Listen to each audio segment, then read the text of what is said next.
Hey everyone, Hannah here, and today I want to talk a little bit about why I make the live music vlogs that I have been making. As you could probably tell, over the better part of a year, my live music vlogs have really ramped up, and I make them for almost every single show that I go to. I wanted to talk on here a little bit about exactly why I make those live music vlogs, because they have become such a big part of this channel, and why I am making them for not only me, but everybody else who watches them.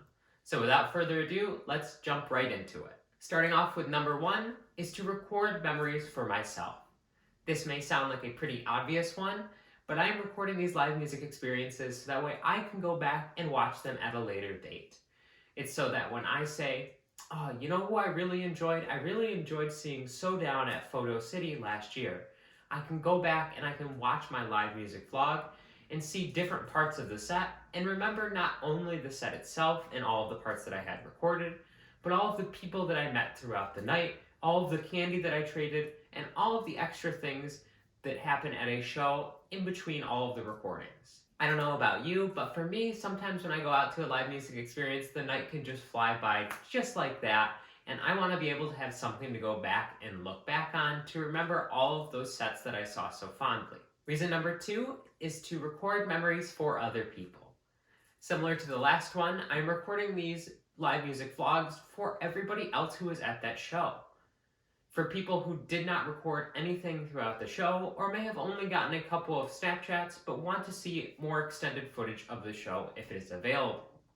A lot of the shows that I end up going to are smaller to medium-sized shows, and I feel by creating these live music vlogs, I am genuinely giving people an experience that they may not have had otherwise. I feel like when people go to a show and then leave and may think about, oh, I saw Eptic in Buffalo, I wonder if anybody recorded anything from that particular set, they may see my video and be able to go back and watch it and see parts of the show and remember, oh, that was such a great part. I remember right after this, then he dropped that. And so I feel like I'm creating this as a service for other people so that they can have memories to look back on from the show as well. Reason number three is to acknowledge all of the smaller artists that play at a live music experience. Sometimes in the live music industry, we can all get wrapped up in that big headliner energy of the person that we are there to see at the very end of the night, but there are other people who are there earlier in the night that are also giving their all to try to create this amazing experience for everybody who is there. I try to get to shows as early as I can.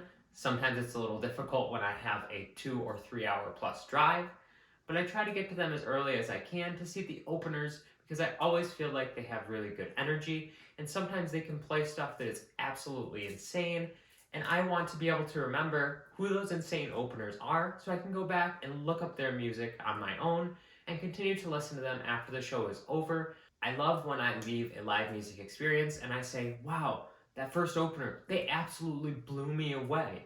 And by recording my live music vlogs, I am able to look up the artist's name while I am putting it in the vlog, and I'm able to look up a little bit more about them, perhaps follow them on social media or music uploading services, and I will continue to create a everlasting relationship in looking up this artist's music forever, and that's something I definitely want to do. Reason number four for why I record my live music vlogs is to take a break. Now, it's probably no secret, but I go extremely hard at some of these events, especially if they are the heavier, grimier dubstep or rhythm.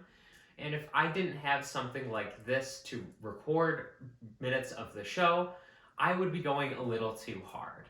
There are times when I end up headbanging extremely hard, and I can end up hurting myself in many ways from doing things like that or dancing as hard as I can. And by recording little snippets of the show, I am able to take little breaks throughout the set, and that's a great way for me to help recharge. Back before I did my live music experiences, I would get even more sore after going to a show because I didn't pace myself and I would just go absolutely hard the entire time. By recording these videos, I'm able to pace myself a little bit, and I am able to make, at the end of the night, I have a little bit more energy, and it definitely makes the next day a lot better. It's nice because when I am holding my phone up in the air to try to record above the crowd as much as I can, there's really only so much I can do because I'm trying to keep the footage as stable as possible.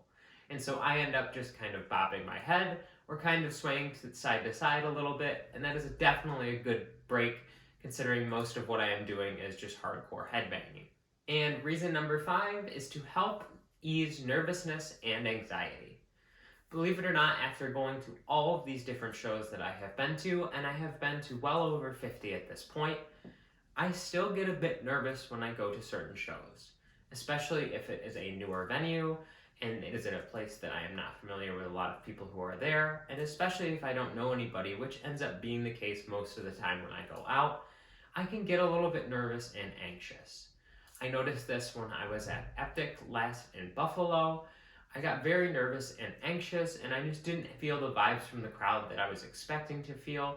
But that's more, I think, because I wasn't allowing myself to open up and feel the energy that was around me and move around and talk to different people because it was a new venue and I was a little bit nervous. Now, obviously, there are a lot of ways to help reduce your nervousness and anxiety when at a live music event, but I feel like for myself, by recording these vlogs and by being able to focus on for even just a minute, holding my phone up there and making sure that it is going to be a good audiovisual experience for all of you is a way for me to help de-stress and kind of forget about the space that I am in for a moment.